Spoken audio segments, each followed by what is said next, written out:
Mga kasayan, meron lang tayong sasagutin na nag-comment sa atin at i-guide na rin natin para malagyan niya ng kill switch ang kanyang motor. Basahin mo kasayan at shoutout mo na rin. Shout out kay Makoy 2007. Kasayan, paano maglagay ng kill switch sa Rossi 110 na naka 4-pin na CDI na motor battery operated? Nag-comment siya sa Honda TMX Supremo power up lines.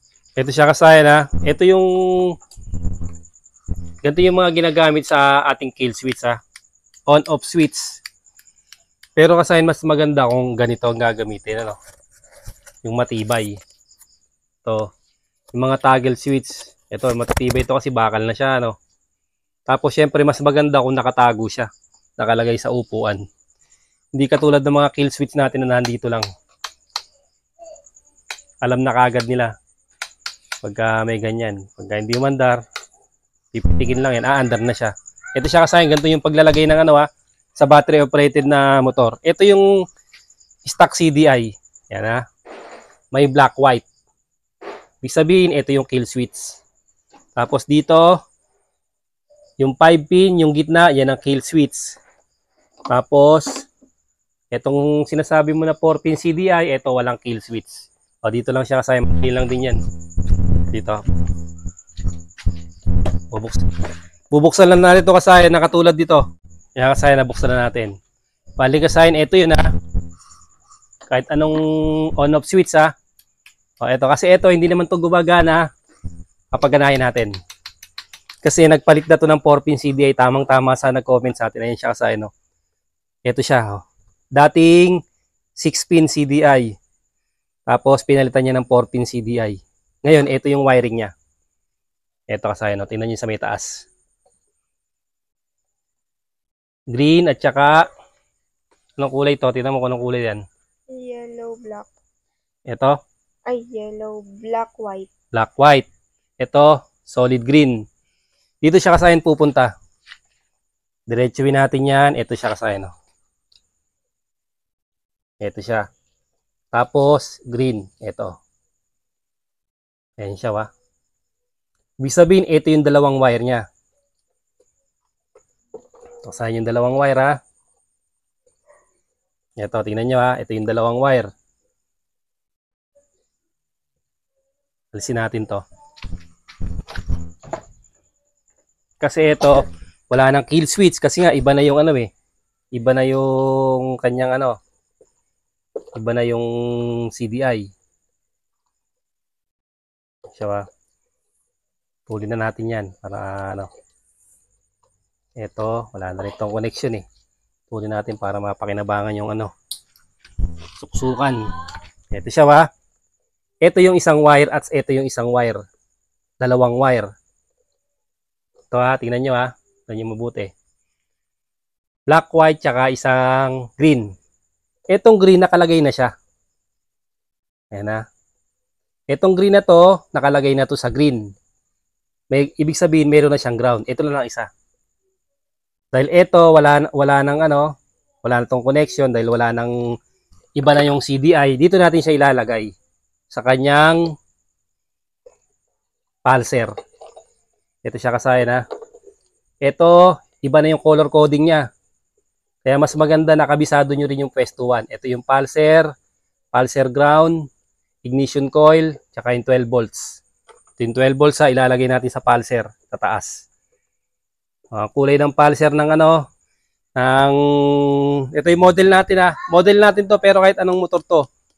Motorstar Easy Ride 125. Ang kulay ng pulser niya rito ay ito siya. Red white. Yan, red white yung kulay niya ng pulser dito. Ito yung stock harness eh. Yan yung pulser ha, yung red white ha. Parang sa ibang mga Mio red white din. Ito siya. Ito, didiretsuin natin dito. Kahit alin dito kasayan, pansinin nyo. Kahit alin dyan ha, basta connection ng pulser. Ito, dito natin na para nakabukas na rito eh. Basta yung dalawang wire lang siya wa. Dalawang wire, yung isa sa green na natin nilagay. sa kulay green. Tapos ito sa pulser ha. Ito.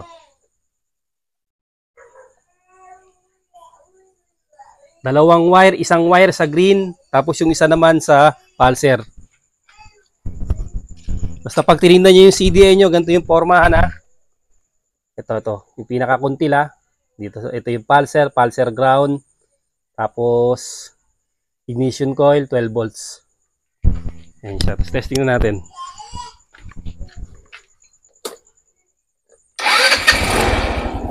Ayan siya kasahin ha. Maandar siya. Pinindot natin, patay na siya. To, ibig sabihin kasaya, nalagyan na natin siya ng kill switch.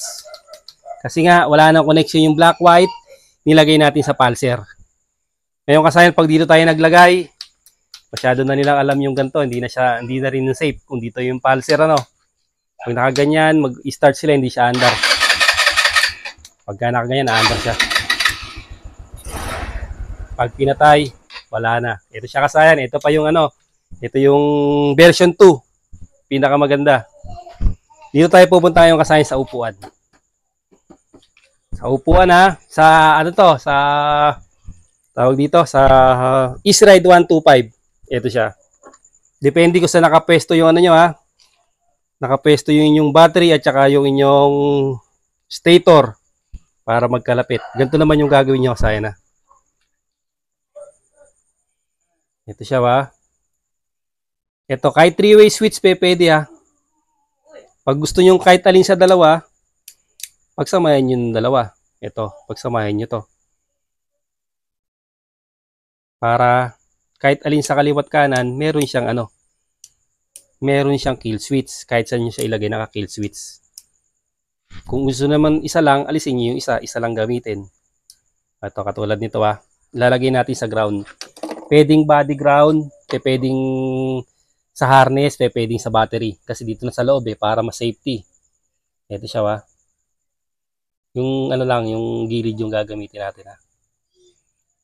Pipili lang kayo ng gusto nyong gamitin. Lagay natin sa ground. Tapos, dito natin siya ilalagay. Pansinin nyo kasi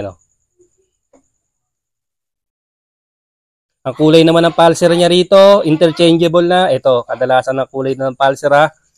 Anong kulay yan? Blue, white. Blue, white. Sa ibang kulay yan kasayan, sa ibang kulay niya, blue, yellow naman ha. Pero doon, interchangeable doon. Ang kulay niya ron ay red, white. Ito siya kasayan ha. Tapos, kukuha tayo kasayan ng multimeter para pakita ko sa inyo na magkaduktong lang yan. Ito na kasayan Lagay lang natin sa continuity. Ayan siya kasayan Tapos, ito. Lagay mo to rito. Ayan Sige, pwede mong hawakan yan. Hindi naman na yan. Kasi ito kasayan, puno tayo rito sa harapan. Tutunog naman to kasayan, natutunog to kahit nakatago natin na ganito. Tutunog yan. Para ipakita ko sa inyo kasayan na interchangeable siya. Ito yan Ayan red, white. Para alam niyo nakaduktong siya ng pulser. Siya kasayan. Alisin natin. Pag tingnan natin, magbabuzzer sound. Dito lang kasayan medyo nalilito yung mga pagbago pa. Kasi magiging iba yung kulay. Akala nyo iba na kasi iba yung kulay. Kaduktong yun. Yung mga tinatawag na interchangeable kaya nalilito. Ayan. Ibig sabihin kasayan magkaduktong dun Pulser din dun. Negative din to. Kaya mas safety kasi nakatago sa loob ng upuan. Ito na ngayon siya kasayan. Buksan na natin.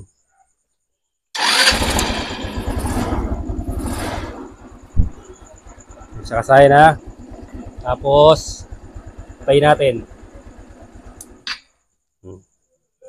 Tapos hindi na siya mabubuhay ngayong kasayan. Yun, mabubuhay pala siya kasayan pero patay agad, palyado. Yun palyado. Kaya pagka in-off natin,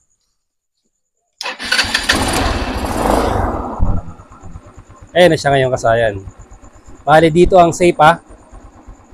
Dalawa yung pulser nyo, halimbawa. Oh. Oh, pwede dyan.